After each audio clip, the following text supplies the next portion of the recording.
అందరికీ నమస్తే. కిషన్ రెడ్డి పటేలు పొంగిరెడ్డి శ్రీనివాసరెడ్డి పటేలు జోరుకు వచ్చి పేపర్లు ఇవ్వాలి. ఒక ఆయనేమో కేంద్ర మినిస్టర్, ఒక ఆయనేమో రాష్ట్ర మినిస్టరు. వీళ్ళిద్దరు ఓళ్ళు ముచ్చట కేసీఆర్ మీద ముచ్చట కోసమే ఉన్నట్టు వీళ్ళిద్దరు వచ్చింది. చెప్పే ప్రయత్నం చేస్తే ఈయన ప్రయత్నం చేయరు. ఎక్కడ తప్పు చెప్తే బరాబర్గా కామెంట్ పెట్టే ఉపాయం చేయరు. కేసీఆర్ను తొక్కుతానన్నావు కదా రేవంత్ రెడ్డి, తొక్కి చూపించు. నీ దగ్గర దమ్ముంటే రేవంత్ రెడ్డి అన్నాడు కదా, బిడ్డా కేసీఆర్ నిన్ను పాతాళంలో దొక్కకుంటే చూడు అని అన్నాడు కదా, అన్నాడు. తొక్కి చూపించు, కేంద్రం అడ్డు రాకుండా నేను చూసుకుంటా అని మాట్లాడుతుండు.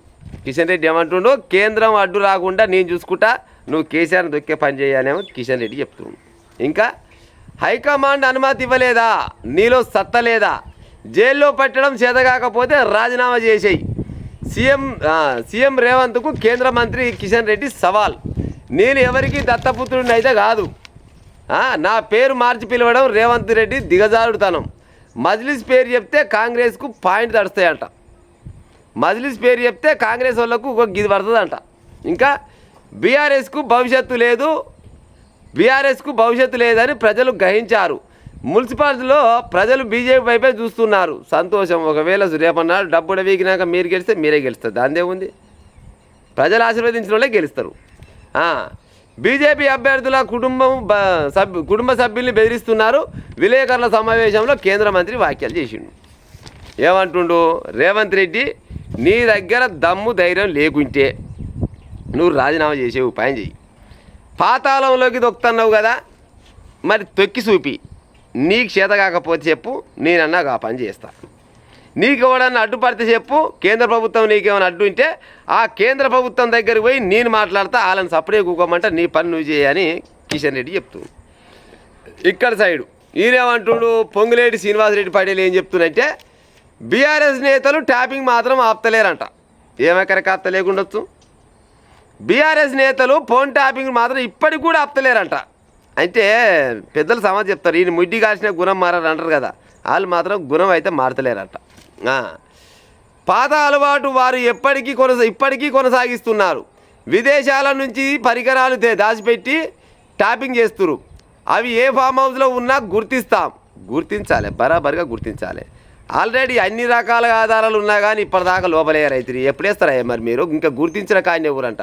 వారిని శిక్షిస్తాం. ఏనాడు శిక్షిస్తావు, మళ్ళీ ఎలక్షన్లు వచ్చే సమయకాలం శిక్షించు. మళ్ళీ అప్పుడు కూడా గిదే ముచ్చట చెప్పి మళ్ళీ శిక్షించి ఉపాయం చేయి. ఓటు వేయమని ఉద్యోగులను అడిగితే తప్పేంటి, పురపాలికల్లో ప్రజలు కాంగ్రెస్కే పట్టం కడతారు. రెవెన్యూ శాఖ మంత్రి పొంగిరెడ్డి శ్రీనివాసరెడ్డి చెప్తుండు. ఈయననేమో కాంగ్రెస్ పట్టం కడతారని ఈయన అంటుండు, బీజేపీ పట్టం కడతారని ఆయన అంటుండు, బీఆర్ఎస్ కడతారని ఒకరు అంటారు. ఎవరి ఆలోచనలు, ఎవరి దమ్ము, ఎవరి ధైర్యం వాళ్ళకే ఉంటుంది. కానీ మొత్తానికి ఇద్దరు ముచ్చట, కిషన్ రెడ్డి ముచ్చట అయినా కానీ పొంగిరెడ్డి సీనన్న ముచ్చట అయినా కానీ ఇద్దరు ముచ్చట ఏంటంటే, కేసీఆర్ని ఎప్పుడు అరెస్ట్ చేస్తావనే ఆయన అంటాడు. వీళ్ళు మాత్రం ఫోన్ ట్యాపింగ్ మాత్రం ఇంకా ఆపుతలేడు అనేమో శ్రీనివాస్ అంటాడు. మరి ఏమెక్కరకు ఫోన్ ట్యాపింగ్ ఆపుతలేరు చెప్పురిగా, ఇప్పటికీ కూడా ఆపుతలేదంట. ఆల్రెడీ రోజు పొద్దున్న లేస్తే పొద్దుగు కిందాక ఫోన్ ట్యాపింగ్ గురించే రోజు పంచాయతీ అయితేనే ఉంది. కేటీఆర్ని కొనబోయిరి, హరీష్ రావుని కొనబోయిరి, కేసీఆర్ని కొనబోయిరి, ఫోన్ ట్యాపింగ్ చేసిరా చేయలేదా అని వాళ్ళని ఒకటే అడిగి 2 రోజుల కొనాడు కొనబోతున్నవారు, విచారిస్తున్నవారు వస్తూనే ఉన్నారు. మరి ఎప్పుడు లోపడేస్తారు? ఇప్పుడు ఫోన్ ట్యాపింగ్ జరగలేదని ఓలన్నా ఒప్పుకుంటున్నా, ఫోన్ ట్యాపింగ్ జరిగింది వాస్తవమేనా, ఆ హార్డ్ డిస్క్లు కొనబోయి అది మూసిలేసింది వాస్తవమేనా, మూసిలేసినవి దొరికింది వాస్తవేనా, అవి దొరికింది ఓ లేచిరి ఏం కథ చెప్పింది మొత్తం వాస్తవేనా, అయినా కానీ వాళ్ళు మాత్రం లోపల పోకపోయి గడికోసారి పిలిపించి అదేం ఛాయ్ బిస్కెట్ ఇప్పిస్తారు. ఛాయ్ బిస్కెట్ ఇప్పించినాక బయటికి వెళ్తేప్పుడు కేటీఆర్ ఏమంటాడు, పనికిరాని కేసు సొల్లు కేసు అది ఏముందా, పనికిరాని కేసు గిసోని కేసులు మస్తుకు వస్తాయి, గిన్ని కేసులు వచ్చినాయి నా మీద, అందులో ఇది ఒక లెక్క అని ఆయన అంటాడు. అదే కేసీఆర్ ఏమంటాడు, నా లొటపీసుల కేసుకి ఇది పెద్ద కేసు అమ్మ దీంతో నాకు వచ్చి ఉరిగింది ఏముందని ఆయన అంటాడు. మరి లొటపీస్ కేసు ఎన్నికల కేసుకు మరి ఇప్పటిదాకా ఆరాటం ఎందుకు? కిషన్ రెడ్డి సార్ ఏమంటుండు, కేంద్ర ప్రభుత్వం అడ్డుకుంటుందని కాంగ్రెస్ వాళ్ళని అంటారు కదా, కేంద్ర ప్రభుత్వం అడ్డుకోకుండా చూసే బాధ్యత నాది, లోపలేస్తావా అని అంటుండు.